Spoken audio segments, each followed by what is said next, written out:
Welcome to SportsBeat KC. It's Tuesday, February 18th, and I'm your host, Blair Kerkhoff. Herbie Teope and Sam McDowell stopped by, so you know the topic is the local football 11. We talk Chiefs free agents who may or may not be returning, and hey, how about old friend Demetrius Harris, just released by the Cleveland Browns? Would the Chiefs be looking to re-sign their old reserve tight end?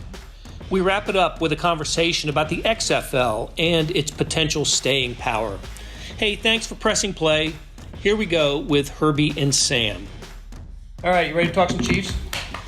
Let's do it. Let's do it. We haven't talked Chiefs, the three of us, since the day after the Super Bowl. I talked to Sam and Vahe and Sam McDowell. We talked after the parade, but Herbie, Chiefs beat writer. This is the first time I've talked to you that we've talked to you since the Super Bowl.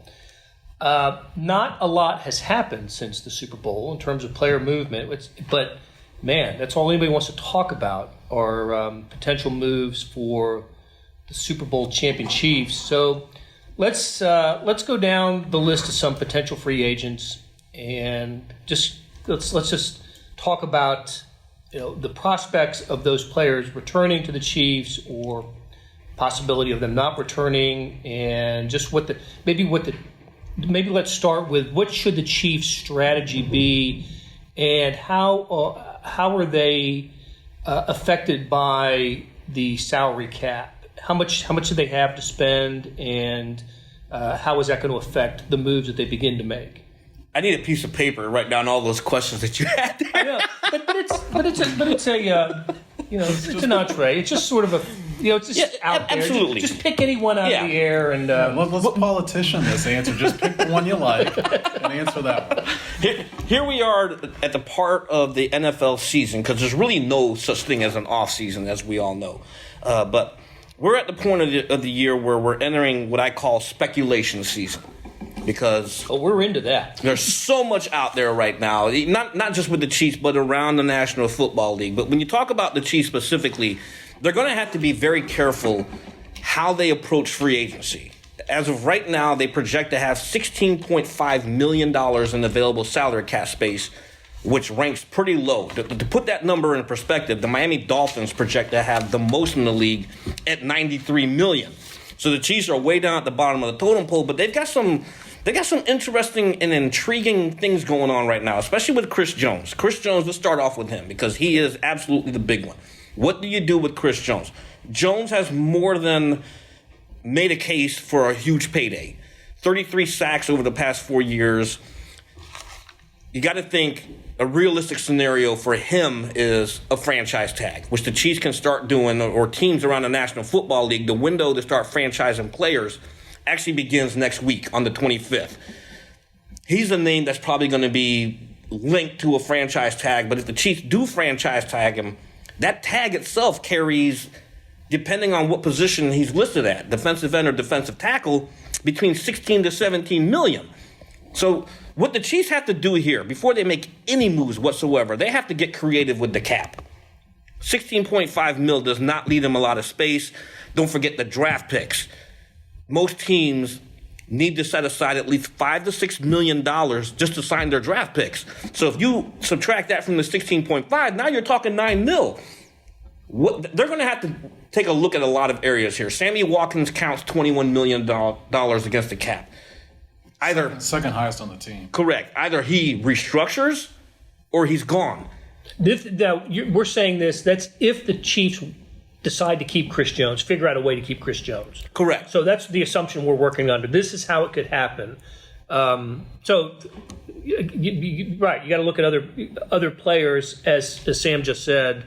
Sammy Watkins being one of them. I would say offensive linemen perhaps are another place to. LDT I think is in line to count $9 million against the cap. You can save it's either $4 million of that is dead money, and $5 million you could save. Now of course, Herbie mentioned restructuring with Sammy Watkins, and I would think that would be an option with Laurent Duvernay-Tardif as well. The other player to take a look at, the person who counts the most against the salary cap for the Chiefs, is Frank Clark. Clark counts $22.7 million against the cap.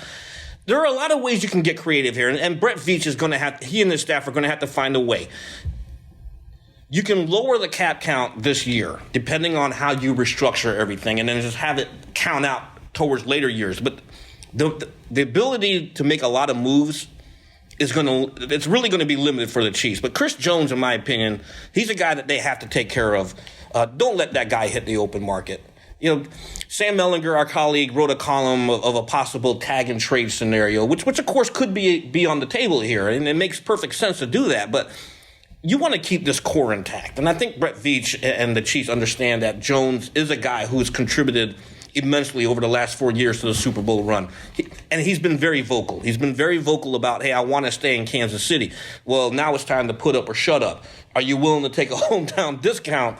But he's going to command a hefty value. He's going to command a hefty market out there. I don't see Chris Jones taking much of a hometown discount. I think that, he's not a guy that was a first-round pick that got that large signing bonus on draft day. He was a second-round pick. I think his first 4 years he made $6 to $7 million, somewhere in that range over the entire 4 years. It's time for Chris Jones to get what he's been due. He deserves it. He deserves it. And if anybody out there who's listening to this feels like he owes the Chiefs this hometown discount, he doesn't. He deserves to get paid his maximum worth and what Chris Jones is due. And for me, I know what Herbie's saying, and I see that side of it, that he's absolutely instrumental in what they did. I'm not sure they win that Super Bowl without him, specifically that game. I'm not sure they win that game without him. I'm not sure they get the ball back without what he did in the final couple drives. But I kind of lean with Sam Mellinger's column, because Patrick Mahomes is going to get paid, whether it's this offseason or next offseason. I tend to think it's probably going to be more likely this offseason that happens. In which case there's going to be some more money that's counting against that number that Herbie's talking about. But if at some point he's going to get paid, and if you have Chris Jones on your roster as well, all of a sudden you've got 4 or 5 guys that are taking up half of your salary cap, and that's just not a viable way forward. Look at what the Los Angeles Rams did with Donald and Goff and Gurley and Ramsey that they've got coming up. It's not a path forward. So to me, the best scenario probably is going to be that tag and trade option. Maybe you keep him for 1 year. Maybe you let him play on the franchise tag for 1 year, and try and repeat with the group you got, and then trade him the next offseason, because you still have a little bit less control, but some control over that situation. But maybe that's a different option. Obviously, you would get less compensation if you did that. But the Chris Jones situation is going to dictate every other situation. It's going to have the trickle-down effect over what they do elsewhere. And they have the Chiefs right now have a whole month to figure out all of this, because the new calendar year kicks off on March the 18th. Right. And that's when the top 51 contracts will start counting against the salary cap. So if they're going to be making any moves behind the scenes to restructure a Laurent Duvernay-Tardif or a Sammy Watkins or anyone like that, it's going to happen within the next month. And the beauty of it is, next week, and we mentioned the Combine, next week is when everyone's going to be in a centrally located area. The Combine is one of the few events in the National Football League where you'll have agents, owners, general managers, and coaching staffs centrally located. That doesn't happen a lot during the football season, but the Combine is it. So the Combine is going to be a busy part. What we're talking about here, to me, is Herbie, you said the beauty of football, and I'll add the frustration of football at the same time. You look at, I just wrote a story that's going to run later this week. I identified like the 5 dynasties in the NFL since the Super Bowl era, and could the Chiefs become one of those? Having one Super Bowl doesn't make a dynasty, but it could begin a dynasty, right? Sure. The first couple of those teams were the Packers of the 60s and the Steelers of the 70s. And those teams were able to keep all of their Hall of Fame players together for almost the entire decade. Which is almost unheard of today. You can't do it today. Yeah. But the players didn't have an option then. You got drafted, unless the team decided to trade you or you retired and came back with another team, you were bound to that team through basically the life of your contract with that team. That's how the Steelers kept, Bradshaw and Swan and Stallworth and Lambert and Mean Joe Green and all those guys together throughout the entire 70s. They couldn't go anywhere, right? But that doesn't happen today. Now the Chiefs have to think about this with, a small number of dollars available, as you mentioned earlier, Herbie. They've got to make a financial puzzle fit for next year. So my question is, you can keep Chris Jones, and you can pretty much make everybody happy for next year. And is it worth it to mortgage the future for another run at a Super Bowl, giving this franchise a second one in 51 years, and knowing that there's a possible Rams scenario on the other side of that? So what an interesting place for Brett Veach and the bean counters at for the Chiefs. They're going to have to make a decision. Go for it again in 2020. It looks like they would have the team to do it, or make some moves now that hurt and try to stay competitive and become that dynasty for the 2020s. What's most interesting about that is they kind of faced this scenario last offseason and they chose to go for it. That Frank Clark contract derived from that because they knew Chris Jones would be coming up. They knew that they were going to take money away from what they could offer Chris Jones the next year, but they decided that's a position they had to have if they were going to win a Super Bowl. And another guy that I'm not sure they win a Super Bowl without having Frank Clark on the roster. And I always think that, especially for a team that hasn't won in 50 years, if you go back and look at the moves, if they all contributed to winning that Super Bowl, it's hard to second guess any of those. Having said that, this year I think you take the reverse course because you've got a 24-year-old quarterback and you can't think, well, his age 25 season is the season you got to win it. This window for the Chiefs should be open for a long time. Yeah, I agree. Now, what that does is it places a heavy emphasis on drafting well. If you're not going to have a guy like Chris Jones, you've got to draft well to replace a guy like Chris Jones. They drafted well last year. That's one of the reasons that they got a lot of contributions from rookies. That's one of the reasons they are where they are. But do you have enough confidence in those guys, to your point, Blair, to take on a more prominent role this year? And to that point there, I wrote about the salary cap last week, and I talked to J.I. Hassel, former Washington Redskins executive salary cap guy. And that's exactly what he said. When they make that decision, or when he was there, when they made that decision whether to keep a guy, is do we have a player on a rookie contract right now who can backfill if this player X leaves? I don't know if the Chiefs have anyone on that roster right now who can replace Chris Jones. Maybe if you make Tano Passanel move him inside. They did that a lot last year. Another impending free agent, by the way, Tano Passanel, right? No, he's not a free agent this year. He's not? No, he's still on his rookie contract. Okay, my bad. But do you have young players there that can play and fill in, and they don't? So you got to be able to get someone on the draft. There's not a lot of Chris Jones out there in the league. Correct. Creating pressure from the interior part of the line is so valuable because it's so rare. You meant Emmanuel Ogbah. He's the one. Yeah. Yeah, and Okafor as well. All right, let's. Are there some? The Chris Jones decision is going to be foremost for the Chiefs. Sam, as you said, that's sort of the decision that all others will be based off of. Are there some no-brainer free agent retainees? Are there some guys out there that they're just, when you look at, they're 20, as you said, unrestricted free agents? Are there some of those that the price is right and the production was great and you just say automatic, this guy's coming back? You got to take a look at the cornerback situation because the Chiefs right now are projected to have 4 unrestricted free agents at the cornerback position. You've got Breeland, you've got Kendall Fuller, you've got Morris Claiborne, and you've got Keith Reiser, who landed on injured reserve. They finished 8th against the pass this year because of Ward, Breeland, and Fuller. If the price is right for Breeland or Fuller, you got to bring one of them back. But the problem is right now is the cornerback position is such a high premium around the National Football League. Breeland enjoyed a solid year in a contract year. Go figure.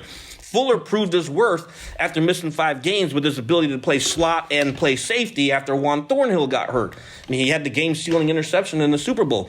But if you can bring one of those 2 back, you got to bring them back, in my opinion.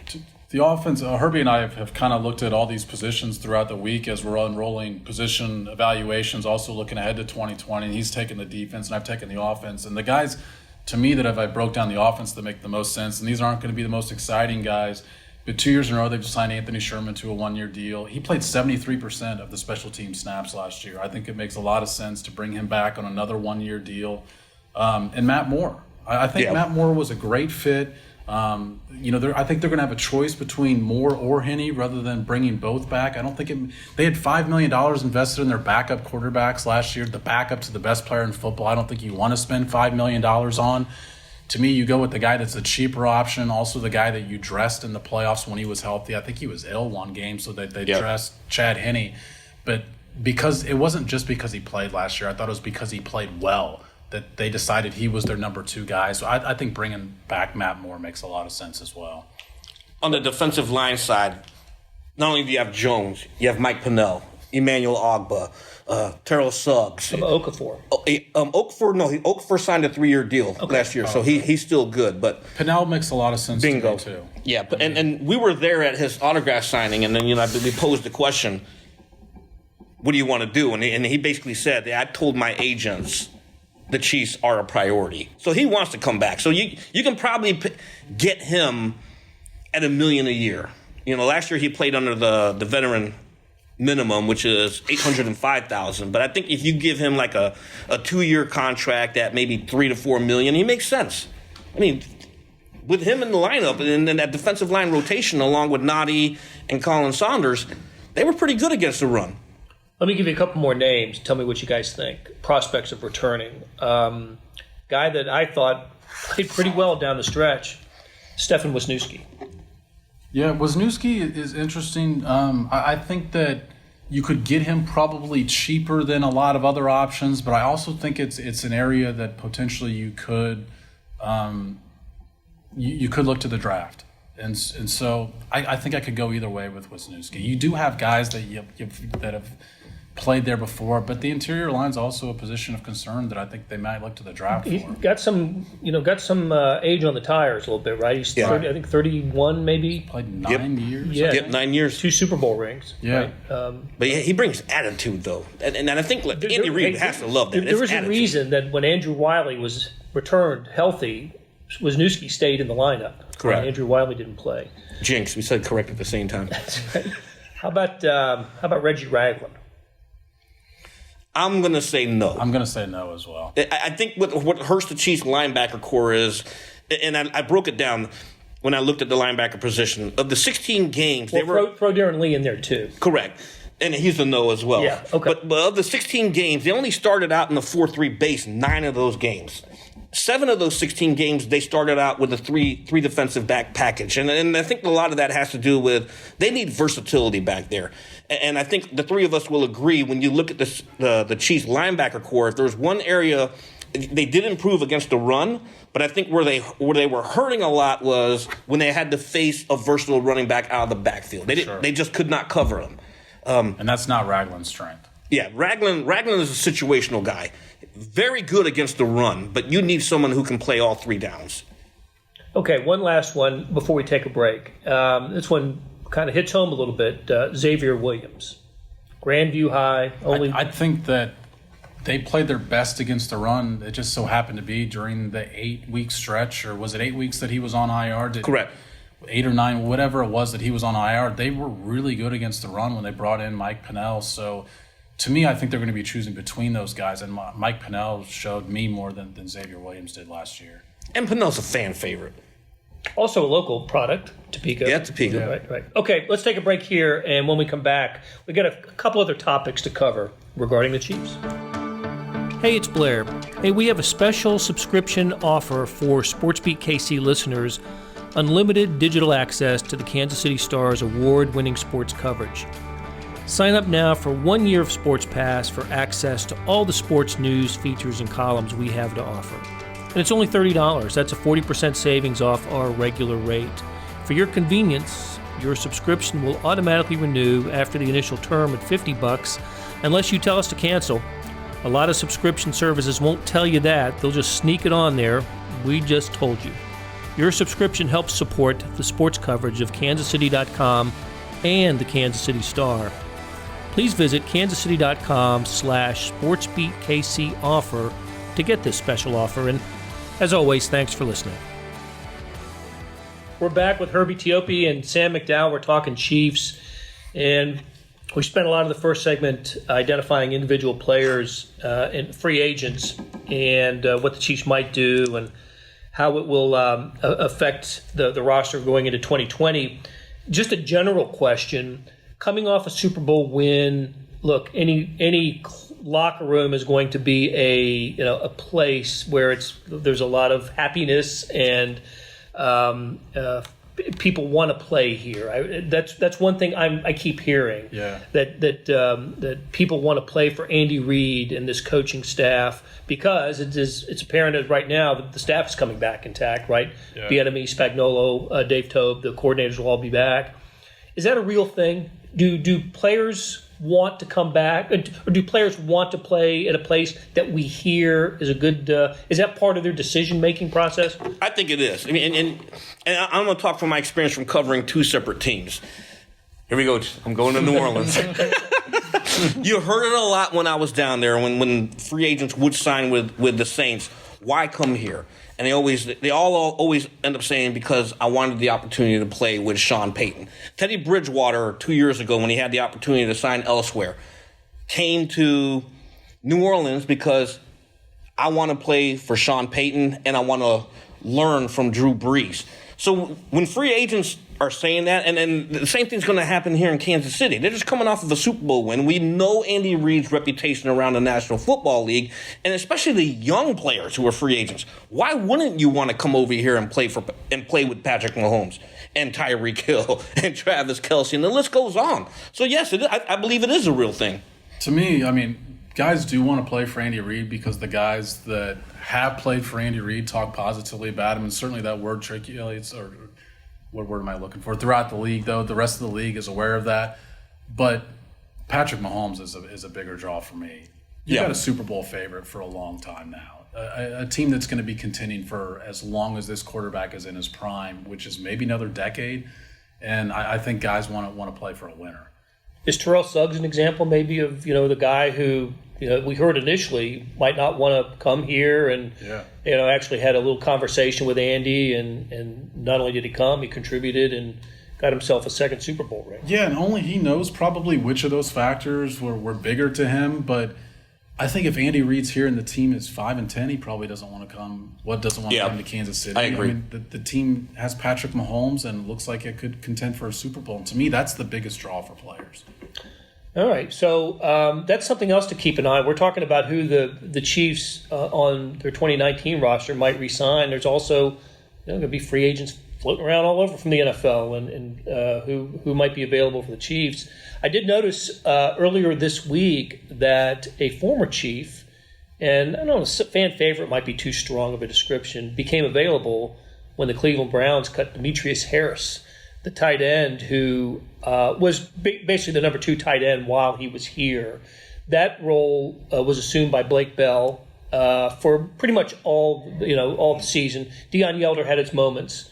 I remember the game at Detroit, the first one you covered, Herbie. The first 2 completions of the game went to Deion Yelder. But is Demetrius Harris, if the price is right, is that somebody that the Chiefs should be interested in?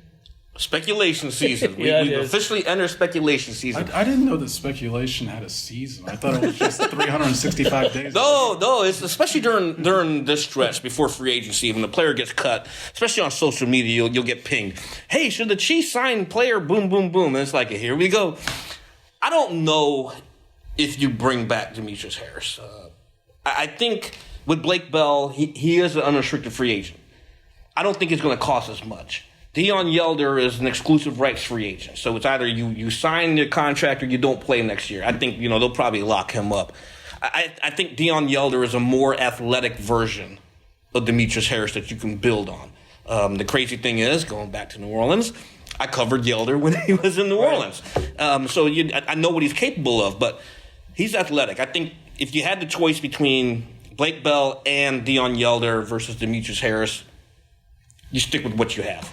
The thing I remember about Harris in his final year here, I think he led the team in special team snaps. He was one of those 4 teams guys that Dave Tobe loves, and he had some big special teams plays for the Chiefs, but the Chiefs seemed to make that work without him this year. Special teams wasn't a problem for the Chiefs. No. I mean, I feel like Herbie should just have the complete floor when it's a Tiger personnel question about about playing a second tight end.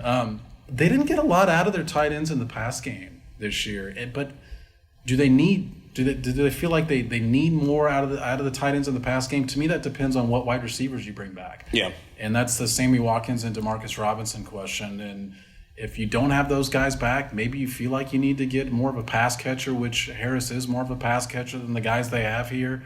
But I think they're probably drifting more away from that, and I think they're comfortable not having a two tight end pass catching situation in that. Which is what we saw a lot of in the early Andy Reid years here, Correct. Including the year where a wide receiver did not catch a touchdown pass the entire season. Wow, I remember that. Covering that. 2013, yeah. Hey, you mentioned, Sam, Demarcus Robinson's one name we didn't bring up in the first segment. Another high-profile guy who, the Chiefs will have to make a decision on. Is he back? I mean, what's interesting about him is when you look at the numbers. He had a fantastic game in Oakland. What was it, like 170 and 2 touchdowns in that game? And the whole season, he ends up with fewer than 500 yards receiving.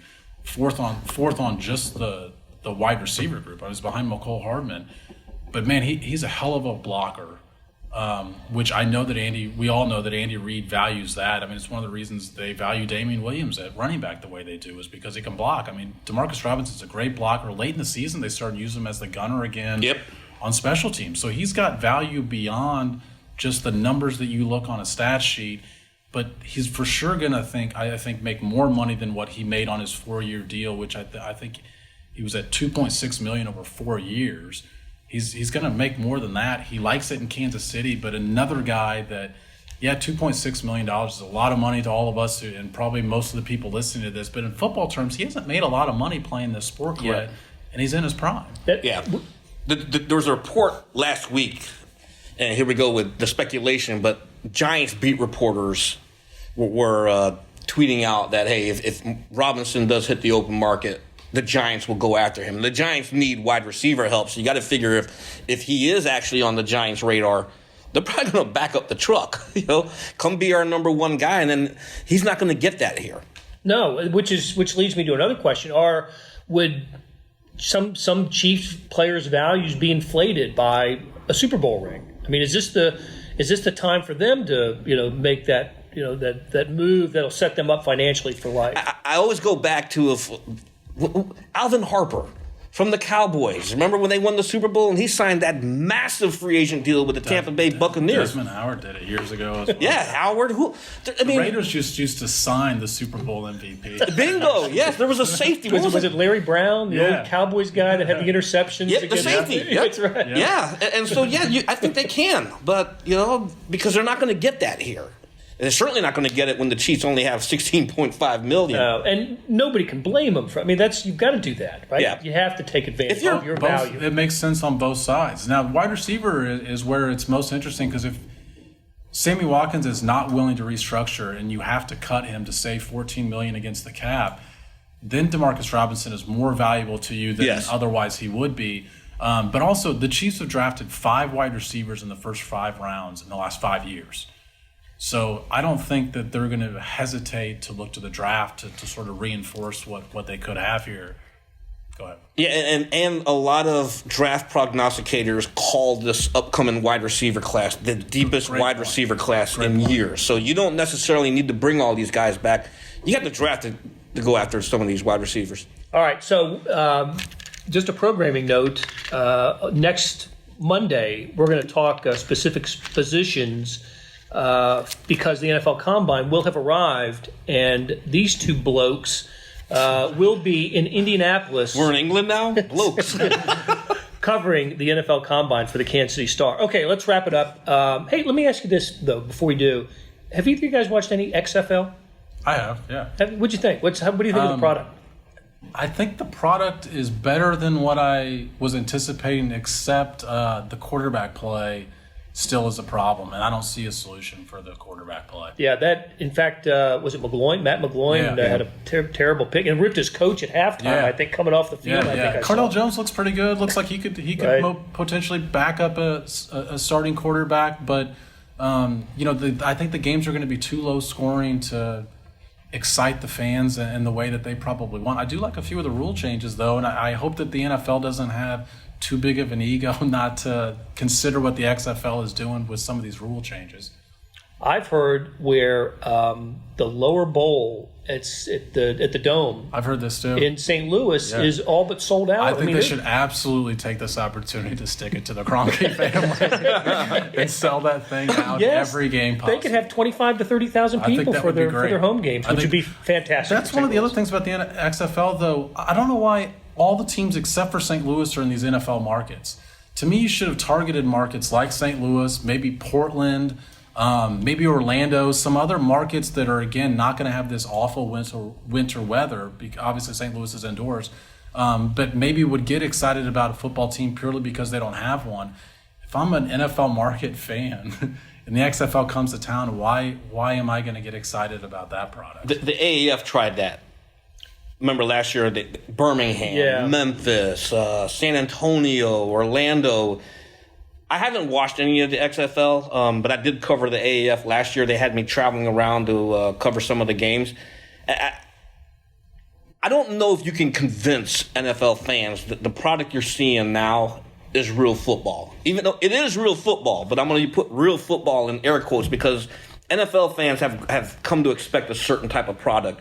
And I think when Sam mentions the shoddy quarterback play, that's going to turn off a lot of fans because fans love offense. Fans love seeing that scoreboard light up. And unfortunately, with the AAF, you didn't have that. And from what I'm hearing here, the XFL is lacking that as well. So I don't know if they're going to be able to take off. Oliver Luck is listening to our podcast because I do have a couple ideas for the XFL. I do know Oliver a little bit. Maybe I'll send it to him. Yeah. My top one is they should be targeting college sophomores.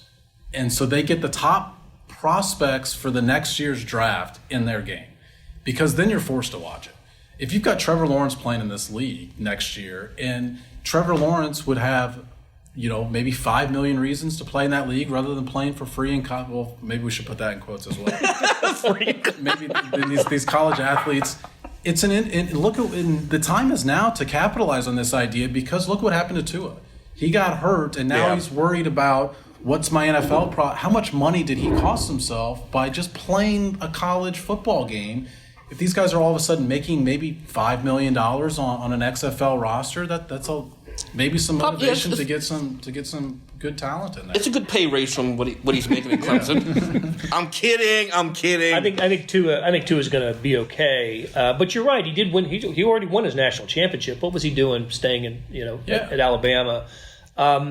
None of this. You covered the league last year, Herbie. I'm old enough to remember not only the USFL but the WFL back in the 70s in those same markets: Birmingham, Memphis, San Antonio. They were all in the same sort of non-NFL markets at the time. Shreveport had a team. I remember. None of them have ever worked. None of them have ever stuck. Yeah. It's always even arena football which seemed to have a golden era, and even Kansas City had an arena team here. It never stuck. So you agree with the markets, you mean, as far as... I do. I do. I think non-NFL cities are the best choice. And I think you also have to live with the pain of poor attendance and maybe low TV ratings or even not even having a TV contract for a while. But nobody's done that. It's never happened. The XFL, that's probably the biggest feather in their cap is... They went out and got a contract with ESPN and Fox, and heck, ABC showing some of their games. So, well, the first XFL did too, I believe. I remember with the He Hate Me XFL. Yeah. Ron Smart. They had a TV deal too, but Vince McMahon's league, right? And that didn't last. The first image I had of the original XFL was remember they used to put the coin toss as. Both guys started. It was like a wrestling for the football. That's right. And you were already like, this is way too gimmicky for this league to work. This year they actually hired a rules expert to install the best rules for the game. This is just me. I think if any of these offshoot leagues, if they're going to have any chance for success, they have to be endorsed by the National Football League. And I think that's what the AAF was trying to do at the last the 11th hour, trying to get the National Football League to endorse them and have them serve as a farm league. That's the only way that I think it'll work. But because if you're out there on your own and you're competing against that monster known as the National Football League, I think you're setting yourself up for failure. All right, Herbie, that was the final word. Thanks, guys, and we will talk to you again soon. That'll do it for today. Thanks to Derek Donovan and Chris Fickett for producing today's episode. Links to Chiefs stories can be found in the show notes on kansascity.com and the Red Zone Extra app. please leave a comment or a like where you can. It helps. And we'll be back on Wednesday for another SportsBeat KC, where we talk sports in Kansas City every day.